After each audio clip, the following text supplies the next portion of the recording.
2차 세계대전 직전 각국은 자신들의 이익을 위해 나름의 정치 노선을 정하고 국민들에게 호소했습니다.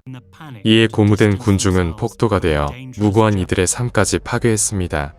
그 속에서도 독일의 디트리 보네퍼라는 한 젊은 목사가 정의의 목소리를 높였습니다. 보네퍼는 변화를 꿈꾸며 사람들의 마음을 움직이기 위해 노력했지만 결국 연행되어 감옥에 투옥되었고 그곳에서 세상이 어떻게 이처럼 그릇된 방향으로 폭주하는지 성찰했습니다. 그는 결국 깨달았습니다. 문제의 근원은 악이 아니라 어리석음이었습니다. 그는 옥중 편지에서 어리석음이 악보다 더 큰 적이라고 주장했습니다. 어리석음은 이성과 논리를 거부하고 불의를 보거나 진실이 불편하면 외면합니다. 그래서 어리석음에 맞서 싸우는 것은 악에 맞서는 것보다 더 어려운 일입니다.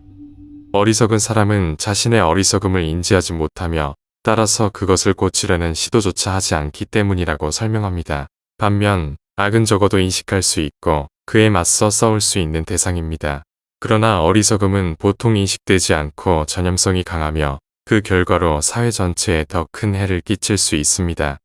그런데 관찰에 의하면 어리석음은 지능의 문제가 아니라는 것이 밝혀졌습니다.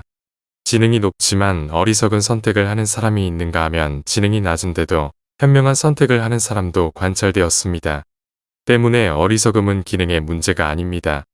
또한 이러한 결함은 독자적인 사람보다는 집단성을 띠는 사람에게서 더 많이 발견되었습니다. 따라서 어리석음은 개인의 정신적 문제라기보다 사회적인 문제입니다.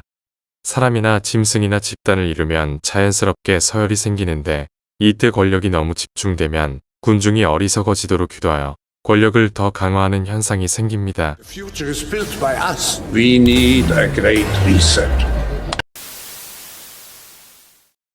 명백한 사실은 그 어떤 종류의 권력도 강력해지면 많은 사람들을 어리석게 만들어 버립니다. 권력이라는 건 어리석은 사람들을 필요로 하기 때문입니다.